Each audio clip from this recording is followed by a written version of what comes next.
So the Lady of Leisure problem is that I could probably outspend my earning potential. And to combat that, we have high yield savings accounts.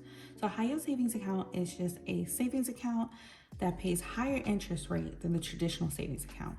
So right now, the traditional savings account nationally has an average of 0.58%, and that came from Bankrate.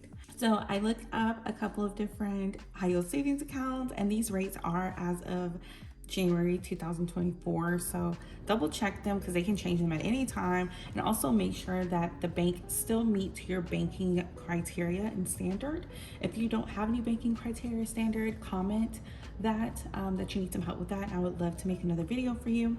But if we had $1,000 in our traditional savings account, which the interest rate is 0.58%, we would only make $5.80.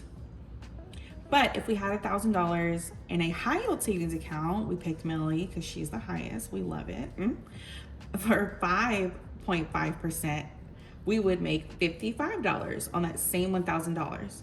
So picking the right account does matter, but all money is not good money. So if you look at some of these banks and you go, well, I don't like this bank's process, or I don't like whatever it doesn't meet on your banking standard, don't go with it because you're gonna make a lot of money. It's fine. I'd rather have peace and money. So, pick the one that also helps you keep your peace and sanity of mind. And APY means the annual percentage yield. So you're gonna receive this amount once per year. It's on a yearly basis. High yield savings accounts are perfect for your emergency accounts. So remember, the emergency accounts are for if you lose your job or anything major happens in your life. You have like three months to hopefully up to 5 years in a savings account. So if you lose your job, you're like, I have time to figure it out, right?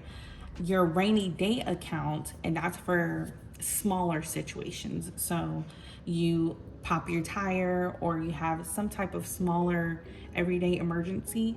This is perfect for that because that money's just sitting there anyways. So instead of it sitting in your traditional account, put it in a high yield savings account, and so then it can make you money. And then we can buy those Jimmy Choos, and it's basically free. Girl math.